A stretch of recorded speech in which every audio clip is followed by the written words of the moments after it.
मैं डॉक्टर रजनीश कुमार आप सभी का एक बार फिर से हार्दिक स्वागत करता हूं। आज की वीडियो लेक्चर में हम बात करेंगे कि जब भी हम हिंदी विषय की प्रतियोगी परीक्षाओं की तैयारी करते हैं तो हमारे दिमाग में एक सवाल बार बार उत्पन्न होता है कि तैयारी करते समय हम हिंदी साहित्य का कौन सा इतिहास ग्रंथ सबसे पहले पढ़ें, जिसके माध्यम से हमारा कॉन्सेप्ट क्लियर हो, हमारा आत्मविश्वास बढ़े और किसी भी परीक्षा में जाएं तो वहाँ से हमें ज़्यादा से ज़्यादा प्रश्नों के उत्तर मिल सकें। तो इसी विषय पर मैं बातचीत करूँगा। वैसे आप सभी ने ये अनुभव किया होगा कि परीक्षाओं की तैयारी करते समय हमारे टेबल पर, हमारे अलमारियों में ढेर सारी किताबें होती हैं और उन किताबों के बीच में हम उलझ कर रह जाते हैं। चाहे वो मूल किताबें हों, चाहे वन लाइनर किताबें हों, नोट्स हों या फिर प्रैक्टिस सेट। आमतौर पर यही देखने में आता है कि मूल किताबों को साइड करके हम वन लाइनर किताबों को पढ़ना शुरू कर देते हैं, नोट्स को ज़्यादा पढ़ते हैं और फिर प्रैक्टिस सेट करते हैं। इसके बाद जब हम परीक्षा में शामिल होते हैं तो देखते हैं कि कुछ वहाँ से नए प्रश्न आ गए हैं जो कि हमने न नोट्स में देखा, न वन लाइनर किताबों में देखा, न प्रैक्टिस सेट में देखा।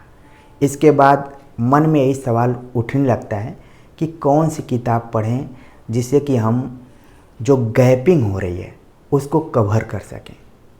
तो मुझे लगा कि आप सभी को बताना चाहिए कि वो कौन सा हिंदी साहित्य का इतिहास ग्रंथ है जिसको तैयारी करने से पहले या फिर तैयारी करने के समय में ही पढ़ना चाहिए।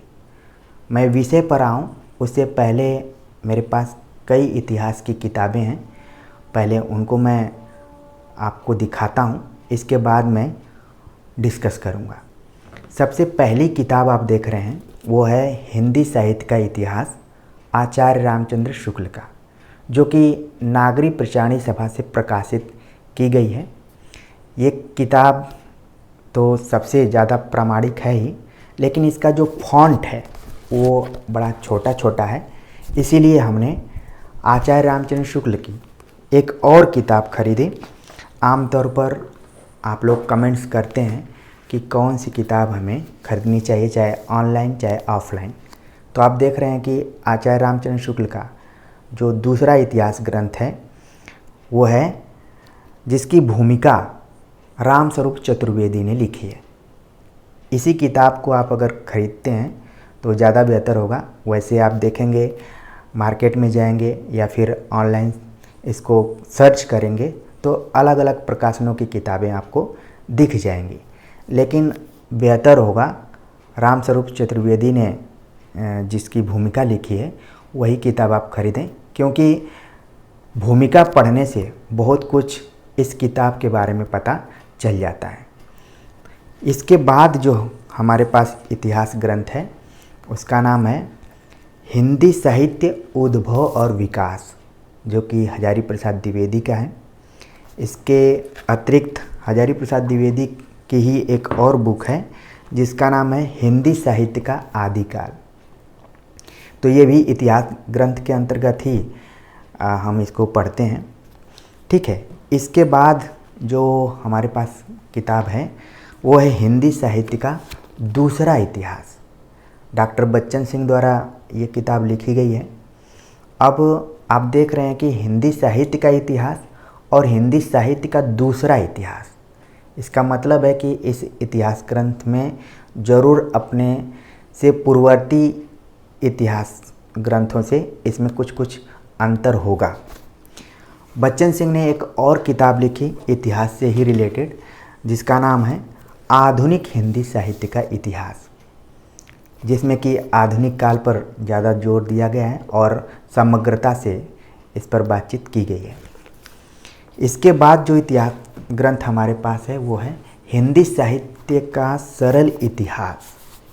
हिंदी साहित्य का सरल इतिहास, ये किताब विश्वनाथ त्रिपाठी द्वारा लिखी गई है और इस किताब को लिखने का उद्देश्य यही रहा है कि जो भी बच्चे 11वीं 12वीं के ख़ास तौर से CBSE बोर्ड में पढ़ने वाले रहे हैं उनके लिए ये थी कि अगर आप अपना बेस मजबूत करना चाहते हैं हिंदी साहित्य का इतिहास के संदर्भ में, तो खास प्रवृत्तियाँ, खास जो लेखक हैं, कवि हैं, उनसे आप परिचित हो जाएं। तो देखने में ये किताब काफ़ी पतली है, लेकिन बेसिक मजबूत करने के लिए ये इसको पढ़ा जा सकता है।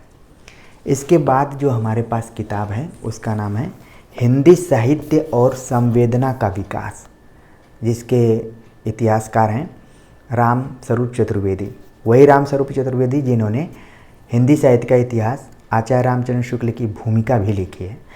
इसके अतिरिक्त इन्होंने खुद एक स्वतंत्र इतिहास ग्रंथ लिखा है, लेकिन इसके आप टाइटल में देख रहे हैं कि इसमें संवेदना को जोड़ा गया है।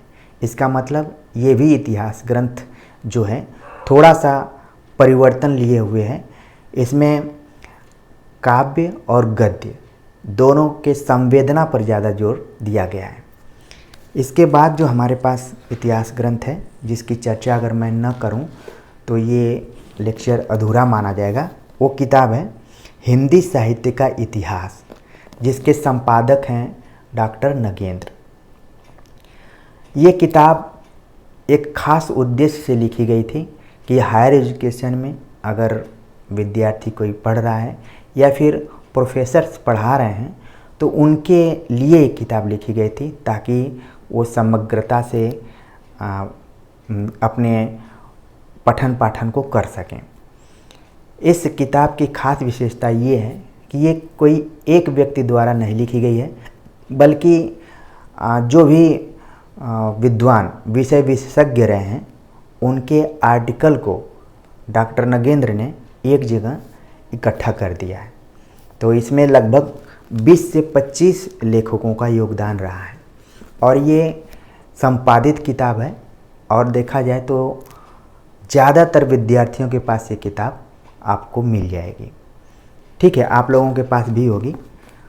इसके बाद अगर आप आदिकाल, भक्तिकाल, रीतिकाल और आधुनिक काल से परिचित हो गए, काव्य और गद्य दोनों से, फिर भी क्योंकि गद्य में काफ़ी विस्तार हुआ है तो एक किताब और लिखी गई हिंदी का गद्य साहित्य, जो कि रामचंद्र तिवारी द्वारा लिखी गई है। तो ये कुछ महत्वपूर्ण किताबें हैं जिनका मैंने एक जगह संकलन किया हुआ है और जिन जिन भी मैंने लेखकों का नाम लिया, आप जब परीक्षाओं में जाएंगे तो कहीं इनके नाम से कथन आपसे पूछ लिए जाते हैं, कहीं इनके नाम इनकी किताबों से सवाल पूछ लिए जाते हैं और लगातार पिछले 2-3 वर्षों से यही देखने में आ रहा है कि चाहे वो प्रवक्ता संबंधी परीक्षाएं हों, चाहे UGC नेट की परीक्षा, इन सब के पैटर्न में बदलाव हो रहा है।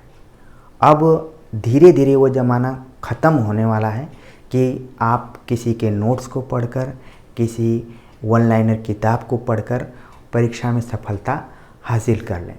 अब धीरे धीरे सवाल आप देख रहे हैं कि मूल किताबों से उठाए जा रहे हैं। तो हमारे पास कई विद्यार्थी फ़ोन करते रहते हैं कि सर हमने सभी वन लाइनर किताबों को पढ़ लिया है। कुछ लेखकों का नाम वो लेते हैं जिनका कि नाम मैं यहाँ नहीं ले सकता हूँ, और वो सारी किताबें आप लोगों के पास होंगी ही जो वन लाइनर किताबें, और हमने अपने पुरानी वीडियोज में उनका जिक्र भी किया है। तो यही बच्चे कहते हैं कि हमने उन किताबों को पढ़ लिया है, प्रैक्टिस सेट भी कर लिया है, लेकिन वो कॉन्फिडेंस नज़र नहीं आ रहा है जो कि एक विद्यार्थी के अंदर आना चाहिए। क्योंकि जब वो परीक्षा में बैठते हैं तो उनको हर बार 20 से 25 क्वेश्चन नहीं मिल जाते हैं, तो वो क्या करें। तो उसी के जवाब में मुझे लगा कि सबसे पहले अगर आपको कोई ग्रंथ पढ़ना है तो उस ग्रंथ का नाम है हिंदी साहित्य का इतिहास, आचार्य रामचंद्र शुक्ल। ये केवल इतिहास ग्रंथ नहीं है, बल्कि अगर आप दूसरे दृष्टिकोण से देखें तो हिंदी साहित्य जो हम पढ़ते हैं उसकी आधार भूमि के रूप में इसको देखा जा सकता है, उसके पथ प्रदर्शक के रूप में देखा जा सकता है, और ये ऐसा इतिहास ग्रंथ है जिसको देखकर आगे बहुत सारे इतिहास लिखे गए हैं। अगर आपके पास बच्चन सिंह का हिंदी साहित्य का दूसरा इतिहास होगा तो उन्होंने साफ साफ भूमिका में लिखा हुआ है कि आचार्य रामचंद्र शुक्ल के इतिहास ग्रंथ से बिना टकराए कोई और इतिहास ग्रंथ नहीं लिखा जा सकता है। और जिन जिन इतिहास ग्रंथों का मैंने जिक्र किया, आपको दिखाया भी, उन इतिहास ग्रंथों को आप पढ़ेंगे तो कहीं न कहीं आचार्य रामचंद्र शुक्ल का नाम उसमें आपको दिखेगा ही दिखेगा। तो क्यों ना आप सबसे पहले विधिवत तरीके से मन को संचित करते हुए 10 से 15 दिन इस किताब पर लगाएं। आमतौर पर इस किताब के बारे में लोगों में एक भय का माहौल रहता है कि ये किताब बहुत कठिन भाषा शैली में लिखी गई है और अगर इसको न भी पढ़ें तो भी हम परीक्षा को पास कर सकते हैं। देखिए, किसी भी परीक्षा को पास करना बहुत कठिन नहीं है। अगर आप चाहें तो आराम से कर भी सकते हैं। सबकी पढ़ने की क्षमता, सबका जो भी ग्रहण करने की क्षमता है वो अलग अलग है। अब मैं कई बार देखता हूँ कि लोग कहते हैं कि शुक्ल जी के इतिहास ग्रंथ को नहीं भी पढ़ेंगे तो भी आप परीक्षा में सफलता प्राप्त कर सकते हैं। तो ये बात सही है, लेकिन अगर आप अपने आत्मविश्वास को बढ़ाना चाहते हैं, अपने कंसेप्ट को क्लियर करना चाहते हैं, तो इस किताब को आपको हर हालत में पढ़ना पड़ेगा। क्योंकि आप जिन भी इतिहास ग्रंथों को पढ़ेंगे उसमें कहीं न कहीं आचार्य रामचंद्र शुक्ल का जिक्र आपको दिखाई पड़ेगा। तो आपको लगेगा कि ठीक है, मैं सेकेंडरी किताबों को पढ़ रहा हूँ, शुक्ल जी की चर्चा बार बार आ रही है, तो आपको गैपिंग महसूस होगा। लेकिन जब इस किताब को आप पढ़ लेंगे और दोबारा उन किताबों को पढ़ेंगे जो दूसरी किताबें हैं, तो आपको समझ में आएगा कि हमने आचार्य शुक्ल की किताब में फला प्रकरण में, फला कालखंड में इस बात को पढ़ा था। तो आपके अंदर एक कॉन्फिडेंस जागृत होगा। और इस किताब की भाषा शैली मैं कहूँ तो बहुत कठिन नहीं है, बस आपको धैर्य बनाकर इसको पढ़ने की ज़रूरत है। हो सकता है कि शुरुआत में इसके 2-3 पेज आपको न समझ में आ रहे हों, लेकिन धीरे धीरे जैसे आप पढ़ना शुरू करेंगे तो ये किताब आपको किसी उपन्यास या कहानी से कमतर नहीं लगेगी। आपको बहुत इसमें आनंद आने लगेगा और आप इसको पूरा पढ़कर ख़त्म कर देंगे। शुक्ल जी का केवल इतिहास तक ही संबंध नहीं है, बल्कि आगे आपको इनके निबंधों से भी टकराना है, इनके आलोचना दृष्टि से भी टकराना है। तो आप इनसे भाग नहीं सकते हैं। तो क्यों ना आप अपने को मजबूत करते हुए जिस भी परीक्षा की तैयारी कर रहे हैं, तो उस तैयारी के दौरान सबसे पहले अगर कोई इतिहास ग्रंथ पढ़ें तो वह आचार्य रामचंद्र शुक्ल का पढ़ें। इसके बाद आपको न ढेर सारी ऑनलाइनर किताबों को पढ़ने की ज़रूरत पड़ेगी, न ढेर सारे नोट्स इधर उधर से मार्केट से ख़रीदने पड़ेंगे, या फिर जो भी कोचिंग्स इत्यादि हैं उनके नोट्स जो PDF फॉर्मेट में होते हैं उनको प्रिंट कराने की ज़रूरत पड़ेगी। आप खुद का नोट्स बनाएंगे और आप जान जाएंगे कि सवाल आखिरकार पूछे कहाँ से जा रहे हैं। क्योंकि कोई भी एक्सपर्ट अगर सवाल बनाएगा तो वो ज़रूर आचार्य रामचंद्र शुक्ल के इतिहास ग्रंथ को अपने पास रखा होगा। इसीलिए आप देख रहे हैं कि पिछले 2-3 वर्षों में जो भी पेपर हुए हैं अलग अलग परीक्षाओं के, प्रवक्ता के या फिर UGC नेट के, उसके पैटर्न में धीरे धीरे बदलाव आ रहा है। लोगों को ये पता चल गया है कि अब विद्यार्थी मूल किताबों को न पढ़कर कुछ जो सेकेंडरी किताबें हैं, आमतौर पर आप जानते हैं कि 2 तरह की किताबें होती हैं। एक होती है प्राइमरी रिसोर्सेज, यानी कि जो प्राथमिक स्रोत कहा जा सकता है, जिनको कि मूल किताबें कह सकते हैं, और दूसरी सेकेंडरी सोर्स, यानी कि जो द्वितीयक किताबें होती हैं। तो कई बार हम द्वितीयक किताबों से भी काम चला लेते हैं, लेकिन जिस हिसाब से पिछले कुछ सालों से सवाल बन रहे हैं, तब ये लग रहा है कि अब आपको इतिहास ग्रंथों को भी पढ़ना पड़ेगा। आचार्य शुक्ल के इतिहास ग्रंथ को जब आप अच्छे से पढ़ लेते हैं तो इसका मतलब है कि अन्य इतिहास ग्रंथों को भी आपने 20 से 25% पढ़ लिया है, क्योंकि बार बार जिक्र उन इतिहास ग्रंथों में होगा। चाहे मैं विश्वनाथ त्रिपाठी की किताब की बात करूं, चाहे बच्चन सिंह की बात करूं, चाहे रामस्वरूप चतुर्वेदी की बात करूं, चाहे हिंदी साहित्य का इतिहास जो नगेंद्र द्वारा संपादित किया है उसकी बात करूं, जहाँ भी महत्वपूर्ण पॉइंट्स आएंगे वहाँ शुक्ल जी का जिक्र निश्चित तौर पर होगा। तो सबसे पहले इस किताब को पढ़िए। इसके बाद जो दूसरी किताब है, आप नगेंद्र की किताब को आंख बंद करके पूरा पढ़िए। आप बाद में देखेंगे कि इन्हीं दोनों किताबों से ज़्यादातर जो वन लाइनर किताबें मार्केट में मिलती हैं, इन्हीं दोनों से ज़्यादा आपको तथ्य वहाँ पर मिलेंगे। हाँ, कुछ कुछ तथ्य आपको संवेदना का विकास रामस्वरूप चतुर्वेदी वाली किताब में से भी मिल जाएंगे, कुछ बच्चन सिंह से भी मिल जाएंगे। तो जो भी वन लाइनर किताबें आप मार्केट में देखते हैं वही सब इन सब के मिले जुले रूप होते हैं, जिनको कि आप एक नोट्स के रूप में पढ़ते हैं। लेकिन नोट्स जब उसमें कुछ ज़्यादा संशोधन परिवर्धन नहीं होता है और वो केवल विक्रय के लिए ही बन जाती है, तब दिक्कतें होने लगती हैं। और जितने भी परीक्षाएं आगे संभावित हैं, उन परीक्षाओं में देखा जाए तो जो एक्सपर्ट हैं उनकी पूरी कोशिश है कि वो नए और मौलिक ढंग के क्वेश्चन बनाएं। एक विद्यार्थी मुझे फ़ोन करके उन्होंने कहा कि हर प्रैक्टिस सेट को, देखिए मैंने प्रैक्टिस सेट भी यहाँ पर रखा हुआ है, ठीक है, कुछ इस तरीके का मैं ऐड नहीं कर रहा हूँ, क्योंकि अगर मैं आप सभी को पढ़ाता हूँ तो मैं इन सारी किताबों का अध्ययन करता हूँ तभी पढ़ाता हूँ। बिना अध्ययन करके पढ़ाना मुश्किल है, क्योंकि उसी अनुभूति उसी पीड़ा से मुझे भी गुजरना पड़ेगा, तभी लगेगा कि एक शिक्षक के अंदर भी एक परीक्षार्थी का गुण अभी तक मौजूद है। वरना लंबी लंबी बातें तो बहुत की जा सकती हैं। तो हम भी सारे एक तरीके से जो भी महत्वपूर्ण सामग्रियां हैं उनको हमने रखा हुआ है। और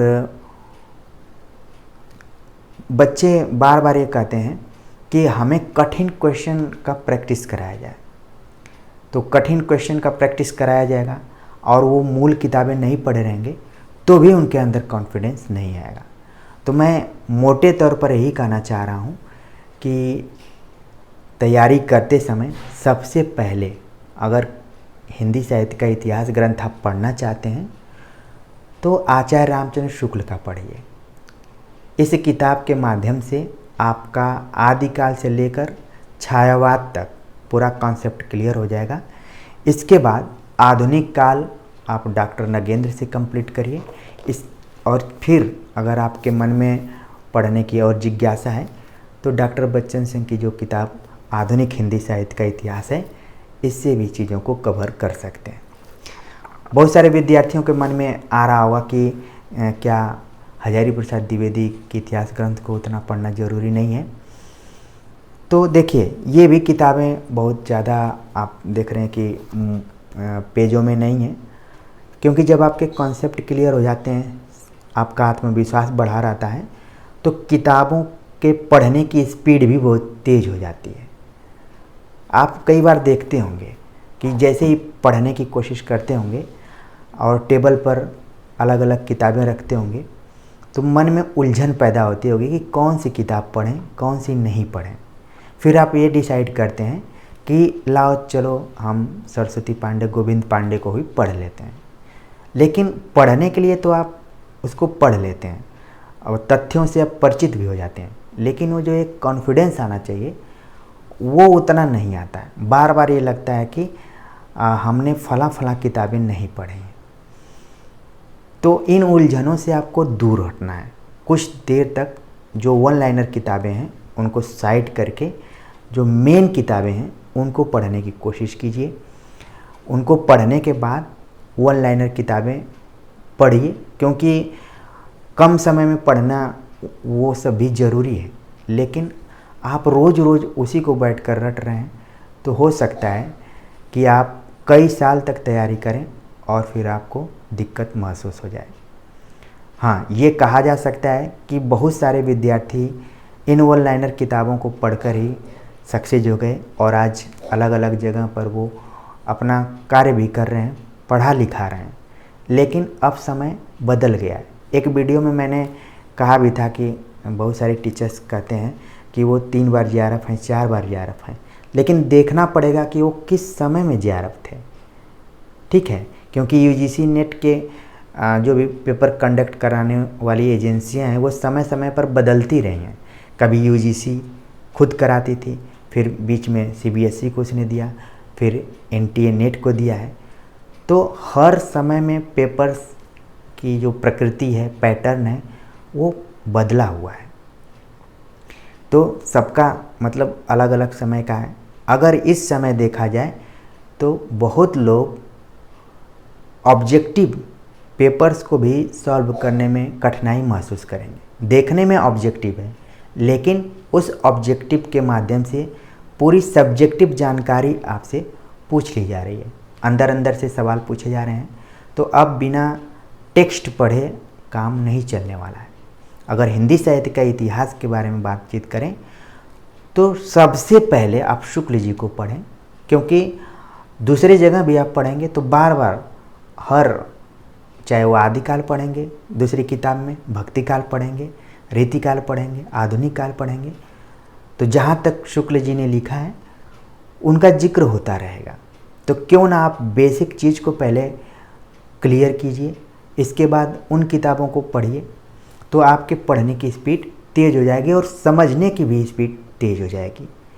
तो मेरे मन में आया कि आज मैं उन सभी भ्रमों भ्रांतियों को क्लियर कर दूं कि अगर आप सच में आने वाली परीक्षाओं की अच्छे से तैयारी करना चाहते हैं तो इस किताब को अभी से पढ़ना शुरू कर दीजिए, ताकि आप जो भी